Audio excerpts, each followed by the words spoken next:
Hello, this is Adam from RealEye.io, online research platform with webcam eye tracking. So today I'm going to talk with Julius Augustine from Market Vista's Consumer Insights. So enjoy, stay with me, enjoy.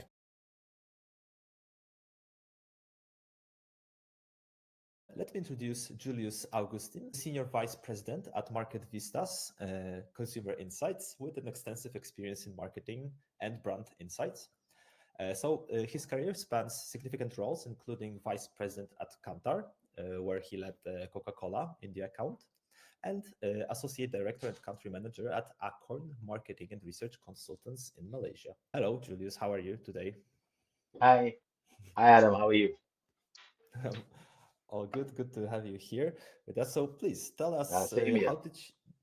tell us how did you started in the field? How what inspired you to pursue as a your career in the market research?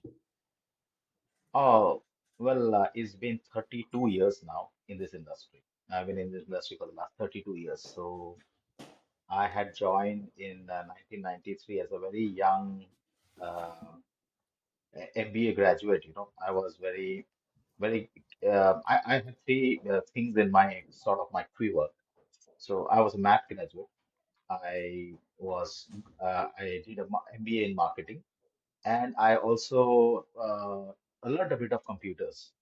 So I thought I learned a bit of computers, and those were times when computers were very new in India. So I thought that these three knowledge base, which is math, computer, and marketing, would be best utilized, in the market research industry, which I actually got into by accident. So I was actually interning at an ad agency, and they wanted me to do some research on some ads that they had actually made. And I actually went into the field and did field work and did analysis. I thought it was very fascinating to understand human beings. And I was surprised because this was of children. So I thought, children, how would children remember an ad which was played yesterday? But surprise, surprise, they knew everything and they remembered everything. So I was very fascinated by that field because I was very curious by nature. I like to ask questions. I said, where else can you ask Mhm. questions if not in market research? So that was my first love. 32 years now, I'm still with my first love, and Nice. I enjoy every So day it of came my out life because I don't naturally. get bored. Mhm. Yeah, Mhm. absolutely, absolutely. I mean, I accidentally came into market research, but I fell in love naturally. Yeah, Nice, because nice. because I know in this I will never get bored. You know, you're working on IV fluids one day, another day you're working on chocolate, third day you're working on colas. So it's such a wide range of knowledge that you get in this field. I don't think any other field, maybe advertising to some extent, but I don't think any other fields give you that kind of uh, you know, uh, I would say 360 degrees view of the world around us. Yeah, I can imagine. So what were the most important projects you were carrying, you were working on? Can you I can you mean, give us an example of the? Mhm. yeah, so I mean, I'm in the research field. I worked on everything possible, which is a brand health to a customer satisfaction to concept test, product test, and the works. I mean, pricing, every kind of Mhm. pricing that. But I think the one that gave me the most satisfaction, was something called estimation of crops and oil in India. Hmm. So we had to estimate how much crop will grow for different crops, like you had groundnut, you had castor, and then we also had to predict how much of oil will come. So, I mean, will flow into India and what will be the price sentiment. Now, this is not a routine research that one actually does in reality. So, what we have to do is we have to hire a car and go through the districts of India where there are oil, where farmers grow the oil seeds, I mean, the oil crops, sorry. And then you have to go and interview a farmer at every 5 kilometers, Okay. one on the left side of the road, one on the right side of the road. And based on a few questions and all that, we actually calculate vis-a-vis last year how much crop, which is it going to go up or down, and what is the yield that they're expecting, and what is the price sentiment in the market that is going on, and so forth. That was very satisfying because that is where I actually touch base with the real India, which is basically the rural India, 70%. at that time was farmers. Now, of course, it's urbanizing and all. But it was beautiful because the respondents don't lie. Mhm. They're very truthful in what they say. They're very innocent, and the quality of data that we got was absolutely fantastic. So that project always remained very close to my heart Mhm. because it was very, it was literally, what do you call, a down to earth Yeah. research. So I have interviewed people sitting on a tractor, sitting in a camel Mhm. cart, to the beautiful scenic places in the rural India. So yeah, that is something Nice. which was very It close to my heart. sounds like a really Yeah. nice experience when it comes to like collecting memories, but also Yes, running yes. a typical. I was thinking like probably more quantitative research. Therefore, the interviews were more impersonal. So probably that was also kind of a No, this was qual. all quantitative. This was all Okay. quantitative Hmm. research. It's not qualitative. It is quantitative. So actually, we had to note down how much acreage of crop have you of a particular crop had you grown this time versus last time. So we know the percentage change Okay. Uh-huh. of how it is. And we apply it on last time's acreage, and then so it's a proper estimation job. It is completely Yeah, quantitative. and out There's no of curiosity, qualitative in this. how many responses you collected total? We're talking about 4,000, yeah, about 4,500 across India. Wow, that's a lot. Farmers, yeah, That's a lot. yeah, Wow. that's a lot. Yeah, Uh, a question just came into my mind. So these days we're running most of the research, especially quantitative, online. So would it be able to run it online back then, or like how it shifted? How when it comes to technology, what's the role yeah. of So I technology? think, uh, yeah. So good part. I mean, obviously there was no internet in those days, so we couldn't do research in India online at that time. I think a lot of the researches we still cannot do in India. We cannot do online. Hmm. So what happens is the online panels in India, I'm talking about India from, is typically happens to be the higher end of the society, Hmm. which we call NCCS-A, which is the highest end Of of the spectrum, hmm.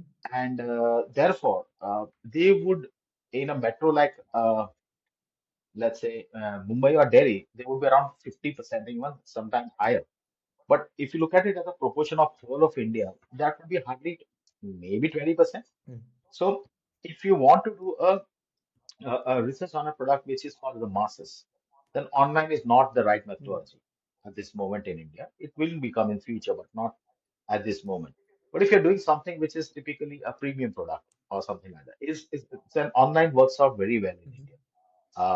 The quality of responses are very good. And anyway, the people who are on an online panel in a real life situation, you will never be able to meet them and interview them because they're staying in gated Mhm. communities.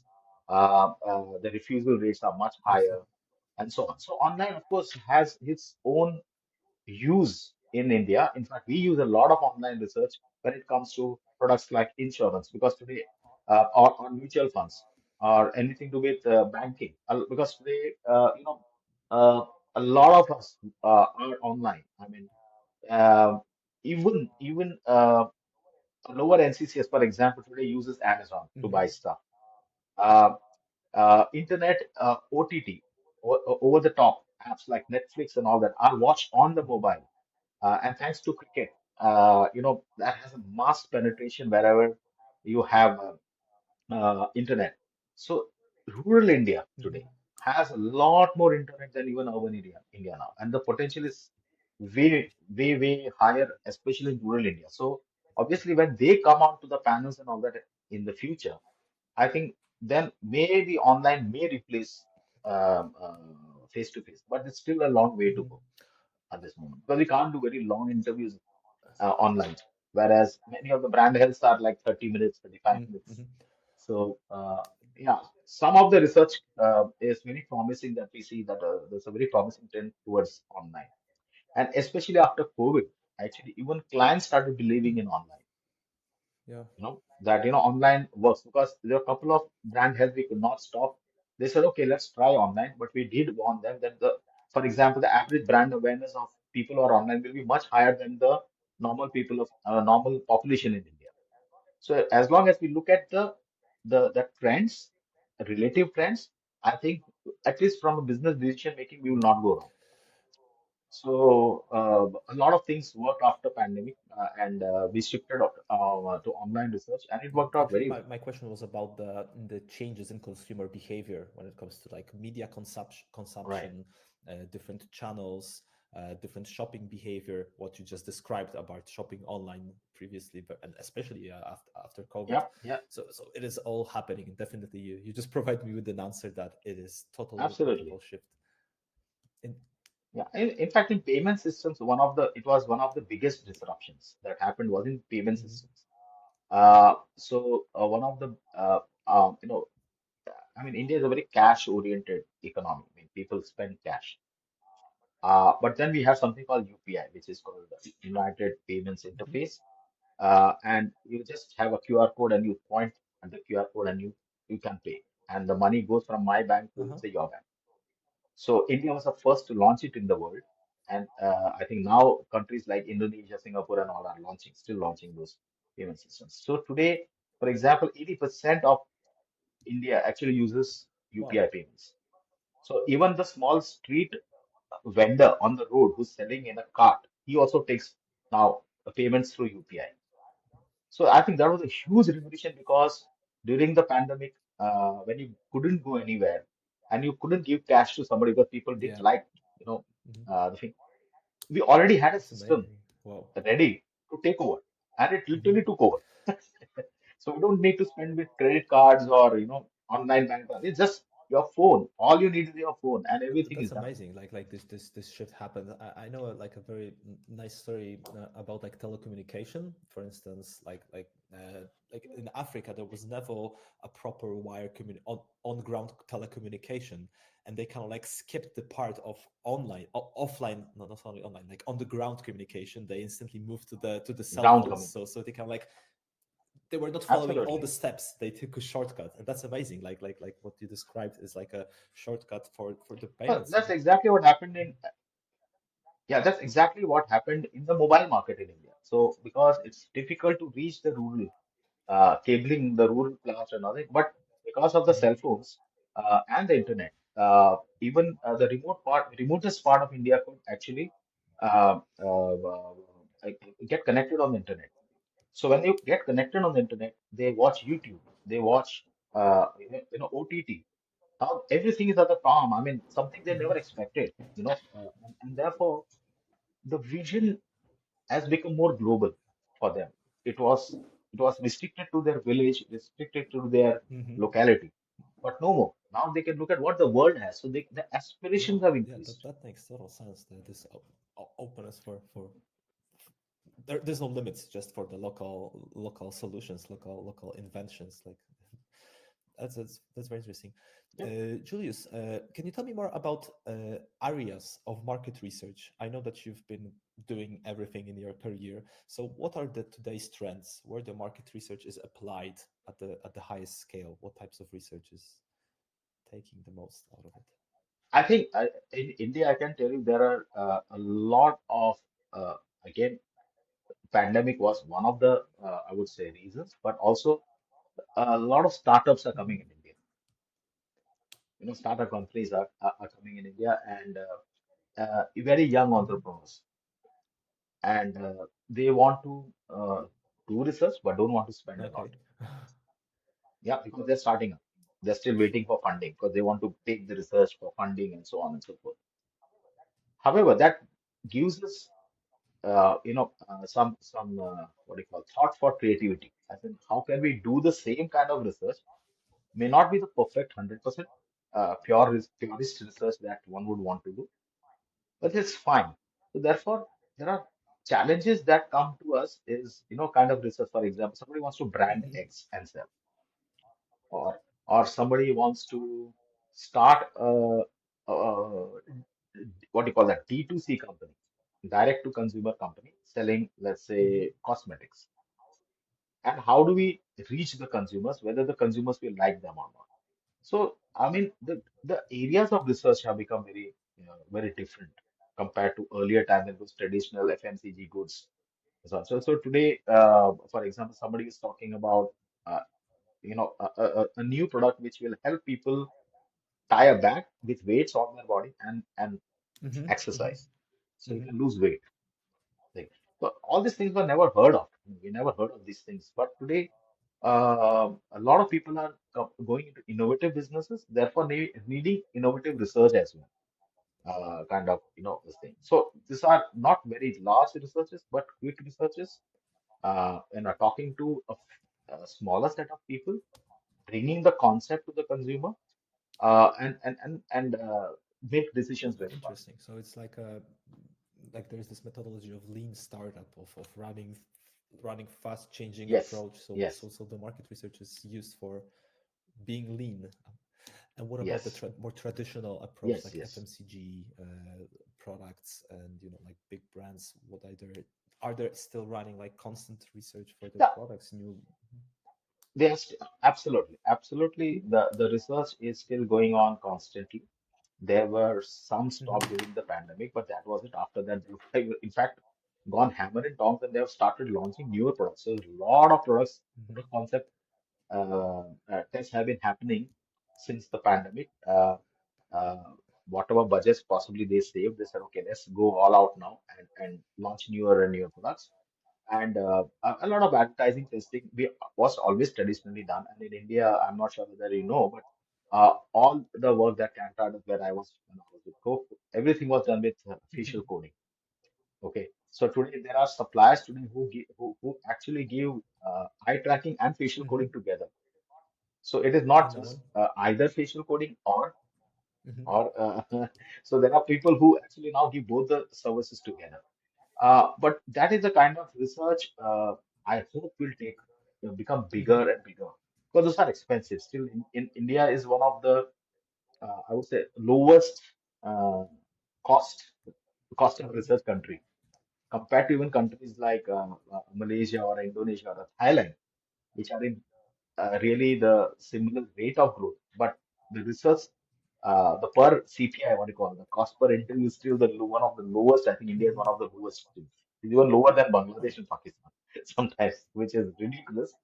And the level of research is very high. Yeah. So I think things like eye tracking. I mean, I worked with eye tracking in and facial coding both. I worked with eye tracking in Malaysia quite extensively for some of the big banks, all of them. It is still in a nascent phase, I would say, in India. Not everybody uses it, unfortunately. I would say they should use Hmm. it even more than earlier. Because a lot of them are into apps, a lot of them are into, Yeah. websites. So UI UX studies are getting a lot of priority, especially among the new age companies that I talked about. But unfortunately, as I said, they're not ready to Hmm. spend yet because they feel you can still ask questions and get things. But when we tell them, no, there is a very big difference between you measuring something through system one Hmm. versus system two. And, there is a lot of merit in doing it. Spend money and don't make a mistake. And we have seen and we have told some of the bank apps we have tested and all that. And we have said that you have not done any beta testing before it was launched. Hmm. It's very clear. That's why your Hmm. clients are not using it. And I wish that is the area of research I hope will boom Yeah. in near future. Yeah.